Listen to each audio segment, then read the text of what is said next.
सिंधु घाटी सभ्यता, एक ऐसा महानगर जो गुम हो गया था। आज हम वक्त में पीछे चलेंगे और एक ऐसी दुनिया के राज खोलेंगे जो हजारों साल तक हम सबसे छिपी रही। अच्छा, एक बात सोचिए, क्या आज से 4,500 साल पहले दुनिया का सबसे बेहतरीन ड्रेनेज सिस्टम हो सकता है? सुनने में यकीन नहीं होता है ना, पर यह सच है। और यही वो एक कमाल की बात है जो हमें सीधा ले चलती है सिंधु घाटी सभ्यता की दुनिया में। तो चलिए शुरू करते हैं इस भूले हुए महानगर की कहानी।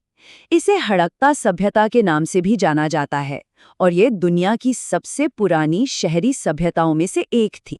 सोचिए, हजारों सालों तक ये इतना एडवांस्ड समाज इतिहास में कहीं खोया हुआ था। फिर बस करीब 100 साल पहले 1921-22 में दयाराम साहनी और आर.डी. बैनर्जी जैसे आर्कियोलॉजिस्ट ने इसे फिर से दुनिया के सामने ला खड़ा किया। जरा इसे टाइमलाइन पर समझते हैं। ये सभ्यता कांस्य युग में, मतलब करीब 2500 ईसा पूर्व अपने पीक पर थी। फिर लगभग 1900 ईसा पूर्व से इसका पतन शुरू हुआ और 1750 ईसा पूर्व आते आते इसका शहरी दौर लगभग खत्म हो गया।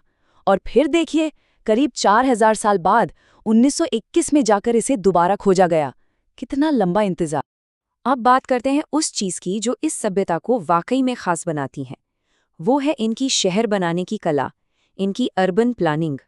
ये सिर्फ ईंटों से बनी सभ्यता नहीं थी, ये प्लानिंग, अनुशासन और साइंस की सभ्यता थी।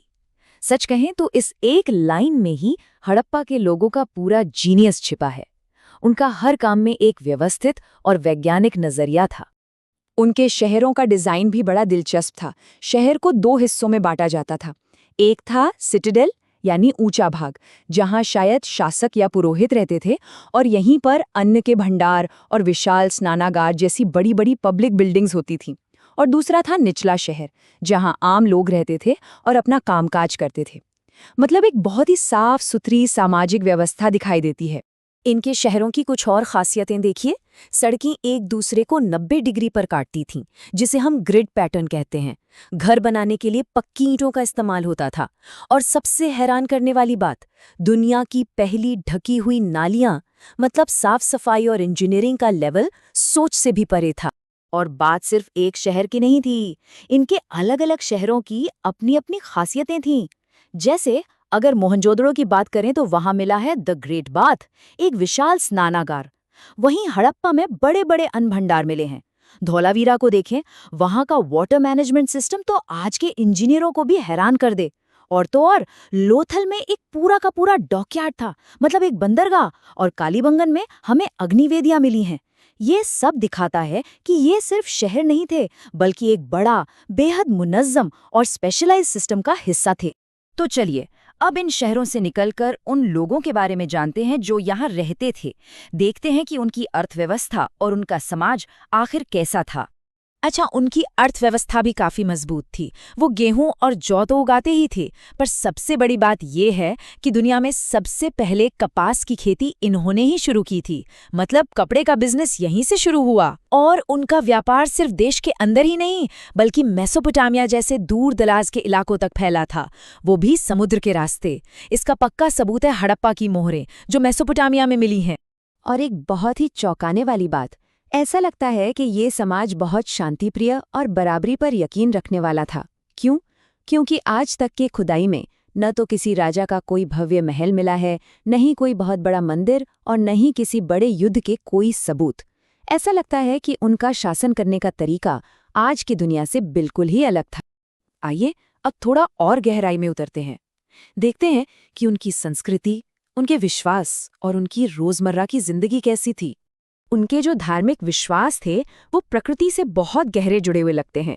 वो मातृदेवी की पूजा करते थे, जो शायद प्रजनन और धरती की शक्ति का प्रतीक थीं। एक मोहर पर पशुपति की एक आकृति मिली है, जिसे कई लोग भगवान शिव का शुरुआती रूप मानते हैं। इसके अलावा वो जानवरों और पेड़ों की भी पूजा करते थे, खासकर पीपल के पेड़ की।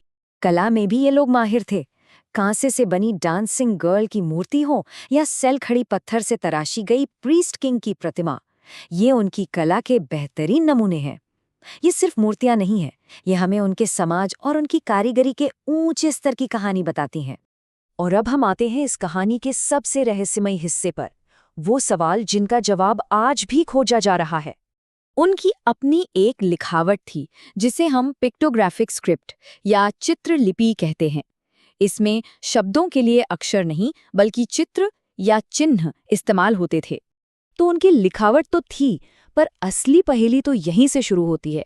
आज तक, जी हाँ, आज तक कोई भी इस लिपि को पढ़ नहीं पाया है। हमें बस इतना पता है कि वो इसे राइट से लेफ्ट लिखते थे, लेकिन उन्होंने लिखा क्या था, उनके विचार क्या थे, उनके कानून क्या थे, ये सब आज भी एक बंद किताब की तरह है। और दूसरा सबसे बड़ा सवाल, आखिर इतनी महान सभ्यता का अंत हुआ कैसे? क्या हुआ इन लोगों का? ये कहाँ चले गए? आज के दौर में इसके खत्म होने की कई थ्योरीज हैं। कुछ कहते हैं क्लाइमेट चेंज हुआ, कुछ विनाशकारी बाढ़ को जिम्मेदार मानते हैं, कुछ कहते हैं कि नदियों ने अपना रास्ता बदल लिया। एक थ्योरी ये भी है कि मेसोपोटामिया के साथ उनका व्यापार खत्म हो गया। हाँ, एक बात ध्यान रखने वाली है कि आर्यों के आक्रमण वाली जो थ्योरी थी उसे अब ज्यादातर इतिहासकार नहीं मानते, पर सच क्या है ये अभी तक कोई नहीं जानता। तो आखिर में यही सवाल हमारे सामने खड़ा है, उनकी इस खामोश लिपि में और कितने राज दफन हैं? जब तक हम इस लिपि को पढ़ नहीं लेते, सिंधु घाटी सभ्यता के कई रहस्य शायद हमेशा के लिए रहस्य ही बनकर रह जाएंगे।